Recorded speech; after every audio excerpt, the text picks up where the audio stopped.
Bonjour à toutes et à tous et bienvenue sur la chaîne. Aujourd'hui, je vous invite à rester jusqu'au bout car l'histoire que nous allons décrypter ne parle pas seulement de célébrités, de mariages annulés ou de rumeurs médiatiques. Elle parle d'une femme, d'un silence assourdissant et d'un séisme intime que personne n'a vu venir.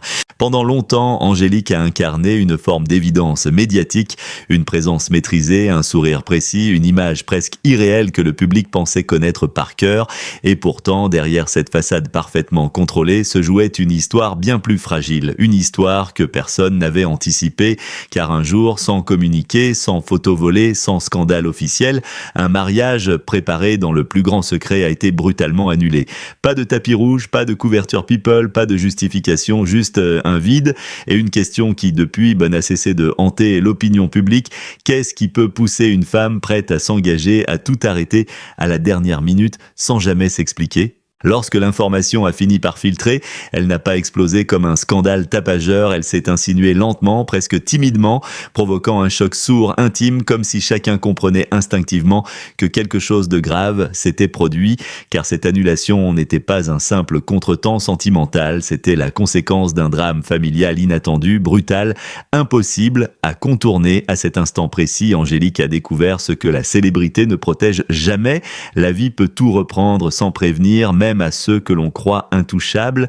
Ce moment marque une rupture, la chute d'une illusion soigneusement entretenue. L'icône se retrouve seule, sans projecteur, sans statut, face à une douleur qu'aucune notoriété ne peut anesthésier.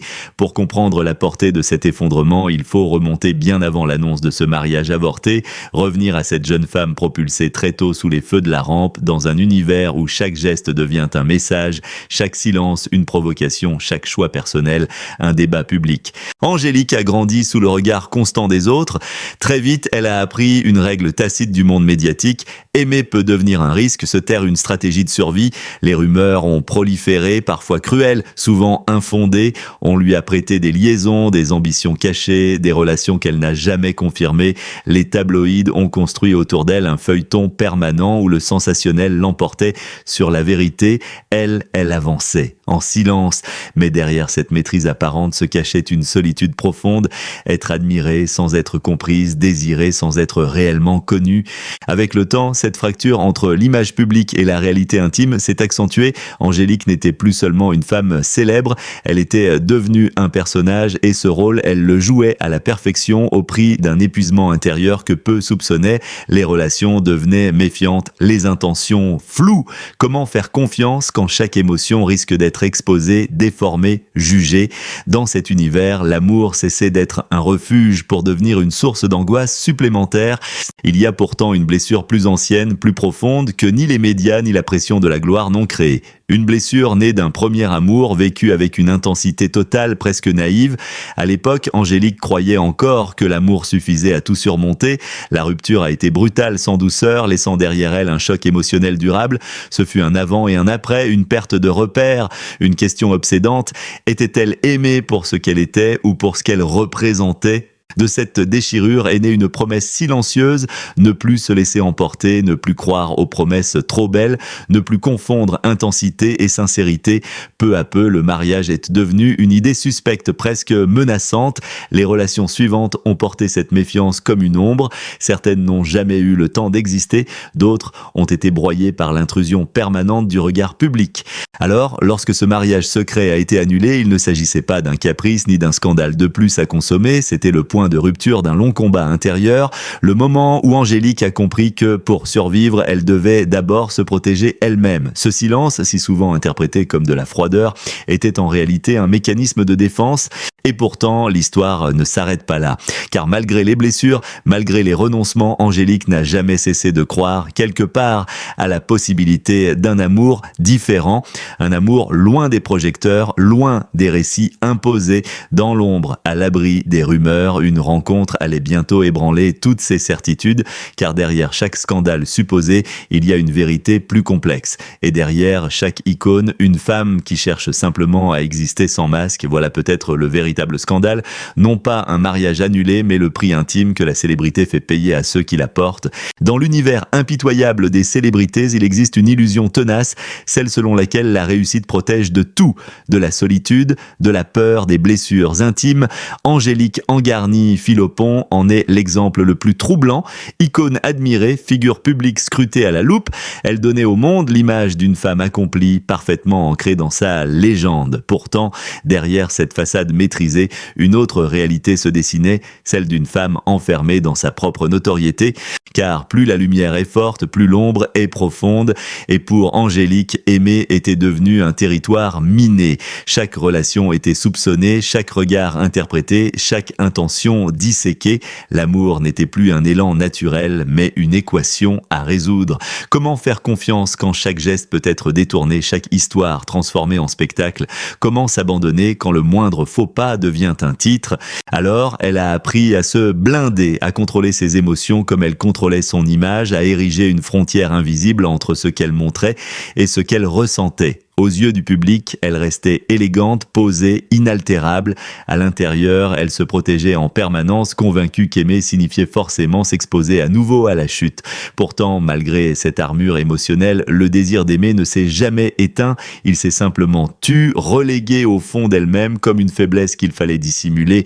Et puis, contre toute attente, un élément est venu fissurer ce système de défense. Pas une star, pas un homme de pouvoir, pas un visage familier des tapis rouges, mais quelqu'un d'extérieur à ce monde, un homme sans réseau, sans ambition médiatique, sans intérêt à exploiter son nom, un homme que rien ne prédestinait à entrer dans la vie d'Angélique. C'est précisément ce qui a bouleversé l'équilibre.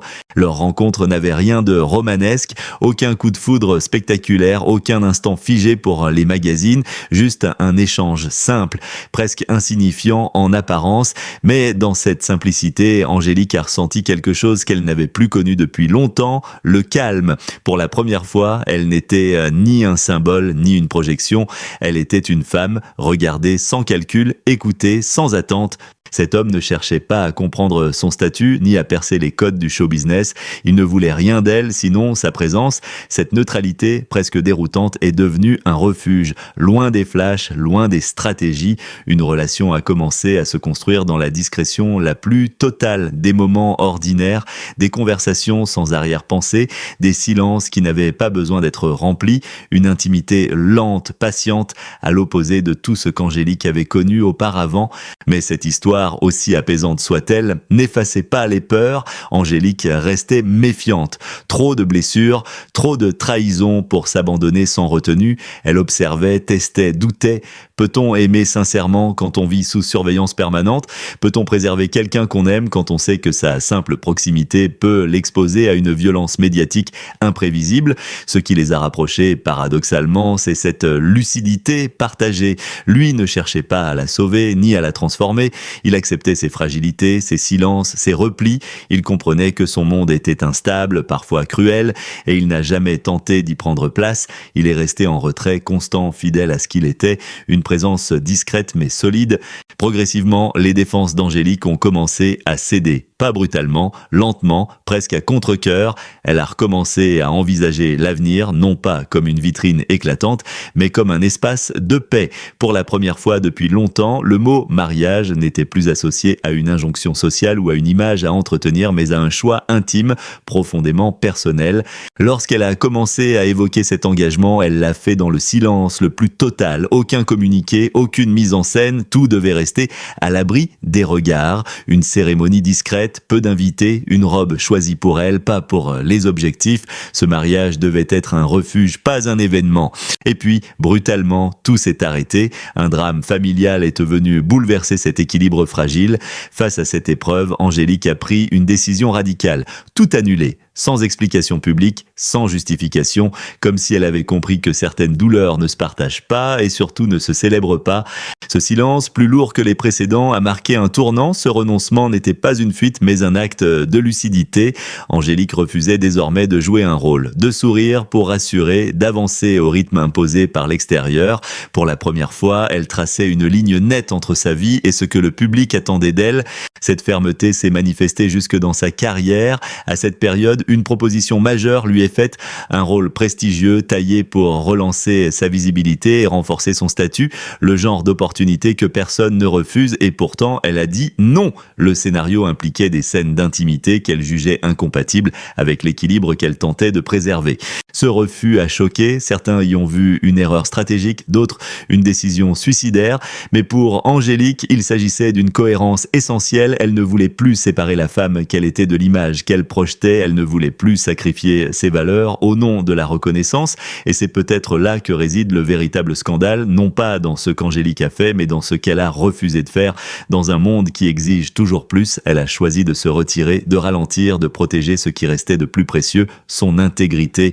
Derrière les projecteurs, derrière les sourires figés et les titres flatteurs, il existe souvent une autre réalité, beaucoup moins glamour, celle qu'on ne montre pas, celle qu'on préfère taire. Et c'est précisément là que commence le véritable scandale intime d'Angélique Engni-Philopon.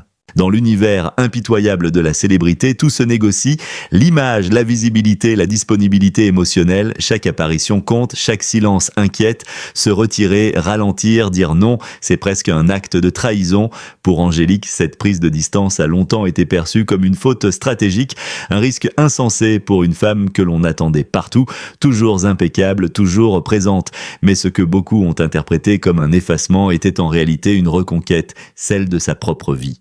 Car Angélique n'a jamais disparu par faiblesse, elle s'est retirée par nécessité, derrière les flashs et les couronnes, elle portait une blessure ancienne, profonde, née bien avant les tapis rouges, un premier amour dévastateur, une rupture brutale qui l'avait laissée exsangue, méfiante, presque anesthésiée affectivement. Cette fracture invisible a dicté ses choix pendant des années, ne plus s'attacher, ne plus promettre, ne plus espérer, elle avait bâti une armure faite de contrôle, de distance, de silence, une protection efficace, mais terriblement coûteuse. Alors, qu'est-ce qui a fissuré cette forteresse? Pas une déclaration spectaculaire, pas un homme puissant, pas un conte de fées médiatique, mais l'exact opposé, un homme resté dans l'ombre, patient, constant, sans exigence, quelqu'un qui n'a jamais cherché à accélérer le temps ni à forcer l'histoire. Il a attendu, accepté les reculs, les silences, les peurs, et sans bruit, il a réparé ce que d'autres avaient détruit. Lentement, presque à l'insu d'Angélique elle-même, l'idée de l'engagement est revenue, non plus comme une menace, mais comme une possibilité, désirable même. Avec cette renaissance intime était une aspiration encore plus dérangeante pour l'opinion, celle de s'éloigner du tumulte. Angélique a commencé à évoquer une maison à la campagne, une vie sans paparazzi, rythmée par la famille, la simplicité, les jours ordinaires, une confession qui a choqué. Comment une femme aussi admirée pouvait-elle rêver de disparaître? Comment renoncer volontairement à ce que tant d'autres convoitent? Mais ce désir n'était pas une fuite, il était un aveu, celui d'une fatigue profonde, mais aussi d'une lucidité nouvelle. Angélique n'a pas tourné le dos à la gloire par amertume, elle l'a quittée par choix, parce qu'elle avait compris une vérité dérangeante. Le bonheur ne se trouve pas toujours là où les applaudissements sont les plus forts. Lorsqu'elle a finalement accepté de reparler de son mariage, ce n'était ni pour provoquer, ni pour séduire l'opinion publique, c'était pour reprendre le récit, pour fermer un chapitre trop souvent déformé par les fantasmes extérieurs, car ce qu'Angélique raconte aujourd'hui n'est pas une success story de plus, c'est une histoire profondément humaine, une trajectoire faite de doutes, de chutes, de relèvements, une femme que l'on a transformée malgré elle en symbole, beauté, réussite, maîtrise, mais derrière ces projections collectives, il y avait une femme qui apprenait à dire non. Non au scénario écrit par d'autres, non aux attentes étouffantes, non à l'idée que l'amour devrait être sacrifié pour préserver une image. En choisissant un homme simple, loin des paillettes et du star system, Angélique a posé bien plus qu'un choix sentimental, elle a accompli un acte de résistance. Dans un monde où l'on attend des figures publiques qu'elles s'unissent pour consolider leur statut, elle a choisi l'inverse, l'intimité plutôt que la vitrine, la sincérité plutôt que le prestige. Ce choix a dérangé parce qu'il brise une illusion rassurante, celle que la célébrité protège de tout. Or, la vérité est crue, implacable. La notoriété n'immunise ni contre la solitude, ni contre les ruptures, ni contre les nuits d'angoisse. Angélique l'a appris au prix fort, elle a connu les silences lourds, les décisions douloureuses, les renoncements qui laissent des traces, et pourtant elle a continué d'avancer. Aujourd'hui, ce qu'elle revendique n'a rien de spectaculaire, pas de conte parfait, pas d'image idéalisée, simplement un droit fondamental, aimer librement, construire un bonheur discret, se définir autrement que par une couronne ou un titre. Ce tournant continue de surprendre, certains admirateurs peinent à accepter qu'elle puisse ralentir, s'éloigner, peut-être même disparaître partiellement de la scène médiatique. Mais Angélique ne fuit pas. Elle choisit et cette nuance change tout. Choisir, c'est reprendre le contrôle, c'est refuser que d'autres décident à votre place de ce qui compte vraiment. Son histoire nous renvoie alors à une question universelle. Combien d'entre nous poursuivent une voie qui ne leur ressemble plus par peur de décevoir? Combien repoussent l'amour, la simplicité, le repos au nom d'une image ou d'une réussite attendue? À travers son parcours, Angélique nous rappelle que le courage ne réside pas toujours dans l'exposition. Il se trouve parfois dans le retrait, dans la capacité à dire « ça suffit ». Elle n'est plus seulement la reine que l'on applaudissait, elle est devenue une femme libre, libre de ses choix, libre de ses silences, libre de ses priorités. Et paradoxalement, c'est peut-être dans cette discrétion assumée qu'elle devient la plus inspirante. Alors, je vous pose la question, à vous qui regardez cette vidéo jusqu'au bout, si vous aviez le courage de tout recommencer, que choisiriez-vous vraiment ? La reconnaissance ou la paix intérieure? Le bonheur se mesure-t-il à ce que l'on montre ou à ce que l'on vit loin des regards? Si cette histoire vous a touché, fait réfléchir, n'oubliez pas de liker la vidéo, de la partager avec quelqu'un qui en aurait besoin et de vous abonner pour découvrir nos prochaines enquêtes humaines. Et dites-moi en commentaire, selon vous, Angélique a-t-elle eu raison de choisir l'amour plutôt que la gloire? Votre avis compte. Parfois, une simple réflexion peut tout changer.